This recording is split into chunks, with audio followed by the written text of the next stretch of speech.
जनहित 24 न्यूज में आपका स्वागत है। प्रस्तुत है अभी तक के मुख्य समाचार। दोस्तों नमस्कार, आदाब। मैं हूं अविन और आप देख रहे हैं जनहित 24 न्यूज़। देश भर में कोरोना का प्रादुर्भाव बढ़ता जा रहा है। विशेष करके 8 राज्यों में सबसे ज़्यादा फैल रहा है और उसमें भी सबसे टॉप पर अगर है तो हमारा महाराष्ट्र है। महाराष्ट्र सरकार की ओर से पूरे महाराष्ट्र राज्य में रात्रिकालीन कर्फ्यू लागू किया गया है, जिसमें रात को 8 बजे से लेकर सुबह 7 बजे तक लोगों का बाहर निकलना बंद है और अत्यावश्यक ज़रूरतों को छोड़कर, अत्यावश्यक सेवाओं को छोड़कर बाकी सब काम बंद हैं। तो ऐसे समय में ये नौबत हमारे ऊपर आई है। क्यों? लॉकडाउन लगाने की भी बात चल रही है, लेकिन लॉकडाउन का विरोध हो रहा है।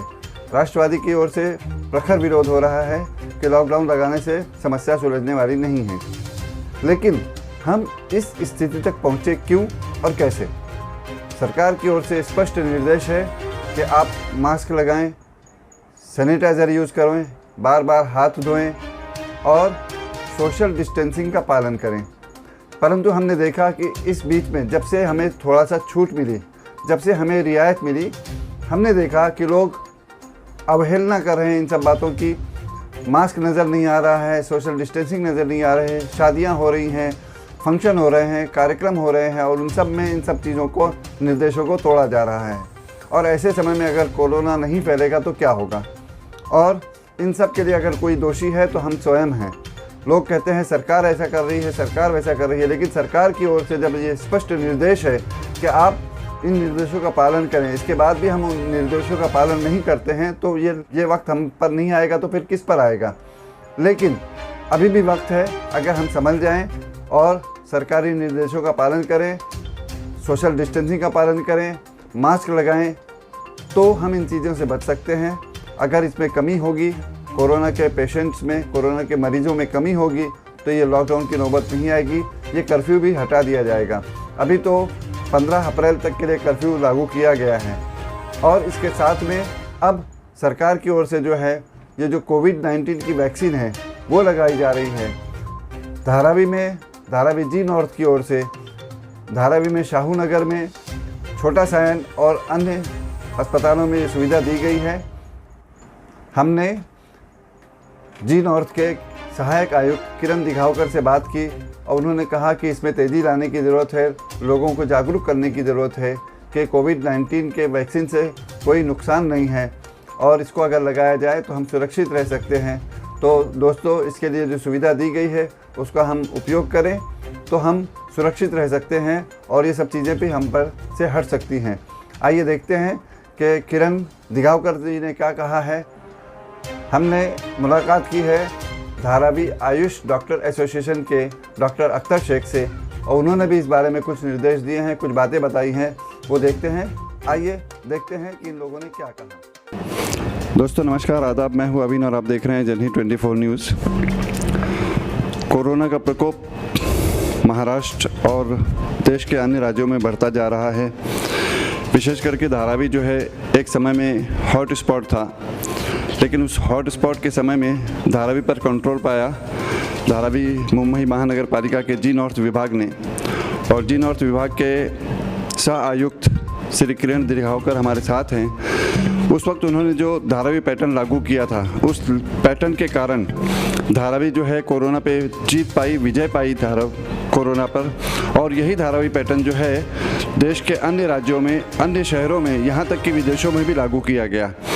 तो आइए अब हम जानते हैं कि अब जब धारावी में फिर से कुछ कोरोना के पेशेंट बढ़ते जा रहे हैं, रोज़ बरोज़ कुछ न कुछ बढ़ोतरी हो रही है, तो हम उनसे जानते हैं कि इस बारे में उनकी तरफ से क्या चल रहा है। वो धारावी पैटर्न फिर से लागू होगा या और उसमें किस तरह से सुधार की आवश्यकता है? नमस्ते। जैसे आपने देखा था कि पिछले साल जब 1 अप्रैल को पहला केस आया था, उसके बाद काफ़ी तादाद में केसेस बढ़ते गए और तभी भी अपना तरीका यही था कि ज़्यादा से ज़्यादा लोगों की टेस्टिंग करो, फीवर कैंप्स लो, जो लोगों का सिम्टम्स है उनको क्वारंटाइन करो और उन पे इलाज करो। तो ये सब करते हुए अपने दिसंबर तक ऐसा माहौल हो गया था कि 0 केसेस धारावी में आना शुरू हो गए थे और काफ़ी दिनों तक केसेस 0 थे। एक्टिव केसेस 10 और 12 के करीब आ गए थे और बिल्कुल कोरोना फ्री हो गया था धारावी। लेकिन जैसे सेकंड वेव आई और बिल्डिंग्स में वगैरह केसेस आना शुरू हो गए, उसके साथ साथ हमें स्लम्स में भी अभी केसेस दिखना शुरू हो गए। अभी इसमें हमने फिर से एक बार टेस्टिंग्स एग्रेसिवली करना शुरू कर दिया है। लोगों को फिर से एक बार अवेयरनेस के लिए कैंपेन्स लेना और टॉयलेट्स को सैनिटाइज करना, लोगों को क्वारंटाइन करना, ये सब शुरू कर दिया। उसके साथ साथ एक सबसे इम्पॉर्टेंट बात है, वो है वैक्सीनेशन की। जो सीनियर सिटीजन्स केंद्र सरकार के नियम के अनुसार 60 अबो लोगों को और 45 to 60 के बीच में जिन लोगों को कोमॉर्बिडिटीज है, बीमारी है, उनको वैक्सीनेट करना ज़रूरी है। तो हमने ऐसे कुछ लाख भर लोग आइडेंटिफाई करके रखे हैं और हमें अंदाज़ा है कि 1 से 1.5 लाख के करीब लोग होंगे कि जो लोग ये कैटेगरी में आएंगे। जो my family my responsibility campaign हमने किया था, उसके अंदर काफ़ी डेटा हमारे पास है। तो हमने धारावी के लिए एक एक्सक्लूसिव वैक्सीनेशन सेंटर बनाया जो कोवैक्सीन का है, जो सुबह 9 से 5 तक है और जिसकी कैपेसिटी दिन में 1000 लोगों को हम वैक्सीन दे सकते हैं, इतनी बड़ी कैपेसिटी है उसकी। तो हमारी कोशिश रहेगी कि ज़्यादा से ज़्यादा लोगों को वैक्सीनेट किया जाए। जो फ्रंट लाइन वर्कर्स है, जिन्होंने काम किया है धारावी में, जो कोमॉर्बिड पेशेंट्स है या फिर जो सीनियर सिटीजन्स है, उनको वैक्सीनेट करके अगले आने वाले 1 महीने में पूरे सीनियर सिटीजन्स कवर करने का हमारा इरादा है। तो धारावी में अभी जो पेशेंट बढ़ रहे हैं, उसके पीछे कारण क्या हो सकता है? नहीं, ये सेकंड वेव जो है ये पूरा इंडिया में आई हुई है, खास करके महाराष्ट्र में और मुंबई में। तो अभी जो पहले ये जब सेकंड वेव आई तो काफ़ी बिल्डिंग्स में वगैरह केसेस नज़र आए, लेकिन वो अभी धीरे धीरे अपने हमें स्लम्स में भी दिखाई दे रहे हैं। तो उसी का नतीजा है। और जो हम एग्रेसिव टेस्टिंग करते कि जहाँ मौका मिला वहाँ टेस्ट करके लोगों को सुरक्षित करने की कोशिश करते, वो भी एक उसका नतीजा है कि केसेस बढ़ते जाते हैं। लेकिन हमें विश्वास है कि जैसे वैक्सीनेशन बढ़ेगा और जैसे हमने लास्ट टाइम भी केसेस कंट्रोल करने की कोशिश की थी, वैसे ही इस बार भी होगा। तो अब जैसा कि आपने बताया, अभी सेकेंड लहर आई हुई है, दूसरी वेव आई हुई है, लेकिन कुछ राज्यों में नहीं के बराबर है। सिर्फ महाराष्ट्र और मुंबई और दिल्ली वगैरह को छोड़ दें तो बाकी अन्य राज्यों में नहीं के बराबर है। ऐसा क्यों? नहीं, ऐसे अभी बाकियों का हम कुछ बोल नहीं सकते। हमारा काम है कि जो एरिया में केसेस आ रहे हैं वहाँ पे ज़्यादा से ज़्यादा टेस्टिंग करो, एग्रेसिवली टेस्टिंग करो, और जो लोग हैं उनको, जो पॉजिटिव है, उनको ढूंढ के निकाल के उनको आइसोलेट करो। यही एक तरीका है जिससे कंट्रोल पाया जा सकता है, और वो कोशिश हमारी धारावी में चल रही है। तो धारावी में अभी आपकी जो कोशिश चल रही है वो क्या क्या, मतलब कहाँ कहाँ पे वैक्सीनेशन सेंटर है, और जो मोबाइल वैन वगैरह के थ्रू जो किया जा रहा है वो कहाँ कहाँ पे हो रहा है? नहीं, एक तो वैक्सीनेशन सेंटर जो अर्बन हेल्थ सेंटर है, जिसको छोटा सा एन के नाम से जाना जाता है, छोटा सा एन हॉस्पिटल के नाम से, 60 फीट रोड पे है, वहाँ पे एक बड़ा वैक्सीनेशन सेंटर है।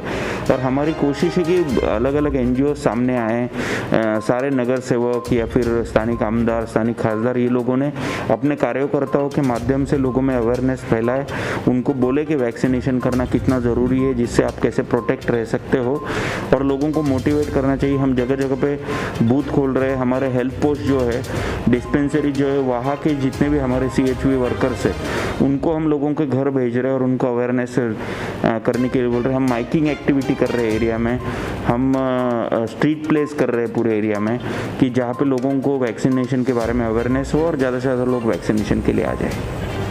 तो हमारे सह आयुक्त किरण दिगावकर का कहना है कि नगर सेवक, आमदार और NGOs जो हैं वो आगे आए। जिस तरह से कोरोना काल में वो आगे आए थे और सहकार्य किया था, उसी तरह से वो मुंबई महानगर पालिका को सहकार्य करें तो इस पर काबू पाया जा सकता है। जनहित 24 न्यूज़ को समय देने के लिए धन्यवाद। दोस्तों नमस्कार, आदाब। मैं हूं जया, आप देख रहे हैं जनहित 24 न्यूज़। जनहित 24 न्यूज़ में आपका स्वागत है।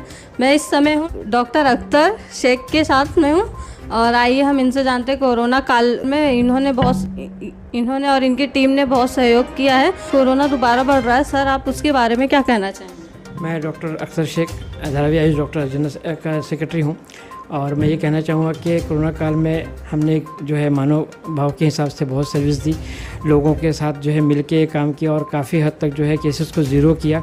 25 दिसंबर को केसेस ज़ीरो थे, और उसके बाद भी जो है सिंगल डिजिट में थे, मगर अब केसेस बढ़ रहे हैं। एक वजह ये हो सकती है कि टेस्टिंग ज़्यादा हो रही है, दूसरी वजह ये हो सकती है कि लोग जो है बाहर जा रहे हैं, आउट ऑफ महाराष्ट्र जा रहे हैं, तो क्योंकि हर जगह RT-PCR की टेस्ट की ज़रूरत पड़ती है। कहीं भी जो है किसी भी जगह जाना हो, चाहे वो कर्नाटक जाना हो, चाहे वो गुजरात जाना हो, चाहे मध्य प्रदेश जाना हो, चाहे यूपी जाना हो, क्योंकि ये माइग्रेंट वर्कर हैं, जब ये यहाँ से जाते हैं बाहर तो वहाँ पे उनसे जो है RT-PCR की रिपोर्ट पाई जाती है, तो इसलिए यहाँ से लोग बना के जा रहे हैं। इस वजह से जो है पॉजिटिव केसेस बहुत ज़्यादा आ रहे हैं और केसेस बढ़ रहे हैं। हम लोग की रणनीति ये है कि अगर केसेस बढ़ रहे हैं तो हम चाह रहे हैं कि जितना मैक्सिमम हो सके उतना लोग को हम वैक्सीनेट करें, और वैक्सीनेशन के ज़रिए हम चाहते हैं कि वो केस को जल्द से जल्द जो है वो करें। और हमारे लिए एक बहुत अच्छी खुशखबरी है कि सेंटर ने हमें अभी परमिशन दे दी कि 45 के ऊपर को भी हम जो है प्रायोरिटी बेस पे करवा सकते हैं। तो हमारी रणनीति ये है कि हम जितना मैक्सिमम कर सकें, मगर धारावी में अभी रिस्पांस थोड़ा स्लो है। एक तो लोगों को मालूमात नहीं है, और हम जो है भारतीय जैन एसोसिएशन जो है, जैन संगठन जो है, उनके साथ मिल के धारावी में तकरीबन 10 जगह पे हेल्प डेस्क लगा रहे हैं। जिनके पास मोबाइल नहीं है, जिनके पास मोबाइल की सहूलियत नहीं है, जो मोबाइल से मालूमात नहीं रखते, उनके लिए जो है वहाँ पे पूरा इंतजाम है कि वहाँ पे जाके अपना रजिस्टर कर सकते हैं। उनकी पूरी मदद की जाएगी, उनको रजिस्टर करवाया जाएगा, उसके साथ में उनको टाइम दिया जाएगा। बूढ़े हैं, ज़ईफ़ हैं, उनके लिए गाड़ी का भी बंदोबस्त है कि वो अपनी गाड़ियों से जा सकते हैं। वहाँ पे एक ही सेंटर रखा है, वो भी सिर्फ धारावी के लिए है। ये बहुत अच्छी बात है कि धारावी का अपना एक सेंटर है, और वहाँ पे जो है अच्छे तरीके से सारा काम हो रहा है। मैंने कल वहाँ हम लोग कल मौजूद भी थे छोटा साइन में, और काफ़ी अच्छा बंदोबस्त BMC ने किया है। BMC जैन संगठन और धारावी आयुष डॉक्टर एसोसिएशन मिलकर यह काम कर रही है। हमारा सिर्फ एक ही मकसद है कि हम किसी तरीके से जो है कोरोना केसेस को जो है काबू में लाएँ और मैक्सिमम वैक्सीनेशन करें। कोरोना वायरस इतना बढ़ रहा है सर, आप इसके बारे में क्या कहना चाहेंगे? मैम, कोरोना वायरस तो पहले से ही बढ़ रहा था, बीच में कंट्रोल हो गया था थोड़ा सा। लोगों ने जो है सावधानी बरती थी, लोग मास्क का इस्तेमाल कर रहे थे, लोग जो है जो गवर्नमेंट की गाइडलाइंस उसको फॉलो कर रहे थे। बीच में थोड़ा सा क्या, जब केसेस कम होने शुरू हुए तो हमारी आदत है कि जब केसेस कम होते हैं तो हम बेफिक्र हो जाते हैं। ये बेफिक्री, और उसके बाद फेस्टिवल, उसके बाद शादियाँ और काफ़ी गैदरिंग्स, तो इसमें क्या है कि काफ़ी हद तक जो है केस बढ़े हैं। और देखने में ऐसा भी है कि पॉजिटिव तो तकरीबन सभी है, जिसका भी आप टेस्ट करोगे तो उसमें से पॉजिटिव निकलने वाले ही है। हाँ, ये है कि इसमें से एसिम्प्टोमेटिक पेशेंट बहुत सारे। एसिम्प्टोमेटिक का मतलब होता है जिसको सिम्टम नहीं है, तो पॉजिटिव वायरस तो है सबके अंदर, पर सिम्टम्स नहीं है। तो कोरोना के लक्षण क्या है? कोरोना के लक्षण अभी फ़िलहाल जो पेशेंट आ रहे हैं उनके पास तो मतलब बुखार बहुत तेज़ आ रहा है, उसके साथ साथ में पूरे बॉडी में बेइंतहा पेन है, उसके साथ साथ जो है किसी को मुंह में टेस्ट नहीं है, और बदन में ऐसा थकवा लग रहा है, मतलब अंदर से एनर्जी नहीं है काम करने की। ये एक नया जो है अभी ट्रेंड हम लोग को देखने में आ रहा है, जो मैंने अपने तौर पर देखा, और हमारे जो डॉक्टर एसोसिएशन है उनके मेंबर ने भी हमको ये बताया कि तकरीबन पेशेंट जो है वो इस तरह की लेके आ रहे हैं शिकायत। और जो आने वाले जो पेशेंट हैं वो तकरीबन 35 से 45 के रेंज में है। बूढ़े नहीं आ रहे हैं, बच्चे नहीं आ रहे हैं, ज़्यादातर यंग लोग आ रहे हैं। जिसके अंदर ये लक्षण आ रहे हैं उसके लिए क्या करना चाहिए? देखिए, लक्षण की जहाँ तक बात है, तकरीबन सभी लोग के पास ये तो तकलीफ हो ही रही है, पर हमारा प्राइमरी जो फोकस है वो है कि जो सिम्टोमेटिक पेशेंट है, जिनके अंदर सिम्टम्स है, मतलब इनके बुखार है, सांस लेने में दिक्कत हो रही है, उनको हम लोग हॉस्पिटल की तरफ भेज देते हैं। खासतौर पे जो है अपना कोविड सेंटर जो है, जम्बू सेंटर है यहाँ अपने BKC में, वहाँ का इंतजाम बहुत अच्छा है। डॉक्टर डेरे वहाँ के इंचार्ज हैं, हम लोग वहाँ पे रेफ़र करते हैं पेशेंट को। और अगर किसी को जो ऐसे सिम्टम नहीं है और वो बिल्कुल एकदम ठीक है और वो पॉजिटिव आ रहा है, तो उसको हम होम क्वारंटाइन की सहूलियत देते हैं कि आप होम में रहिए, आप दवाइयाँ खाइए, अपने आप को क्वारंटाइन कीजिए, अपने आप को आइसोलेट करिए, ताकि ये स्प्रेड ना हो सके। और बाकी ये मकसद हमारा दूसरा भी है कि जो लोग बिल्कुल जिनको पॉजिटिव रिपोर्ट नहीं है, जो बिल्कुल नेगेटिव है, उनको भी लोग बोल रहे हैं कि आप आने वाले वक्त में अगर आप बीमार पड़ने वाले, इससे अच्छा वैक्सीनेशन करवा लीजिए। ये हमारी टीम जो है बाकायदा लोगों को ये बात फैला रही है, बता रही है बाकायदा। और जो ये है क्या बोलते हैं, जैन समाज जो है वो भी जो है अवेयरनेस फैला रहा है लोगों में। थोड़ा टाइम लगेगा, मगर मैं समझता हूँ कि बहुत हद तक जो है हम इस बारे में सक्सेस हो जाएंगे। सर, ये जो वैक्सीन आ रहा है वो मतलब लगाने से क्या उनको आराम हो रहा है? वैक्सीन का मसला ऐसा है कि वैक्सीन का एक अपना प्रोटोकॉल है, अपना एक गाइडलाइन है। वैक्सीन पहले लेनी पड़ती है, उसके बाद में 28 दिन के बाद में दूसरा डोज लेना पड़ता है।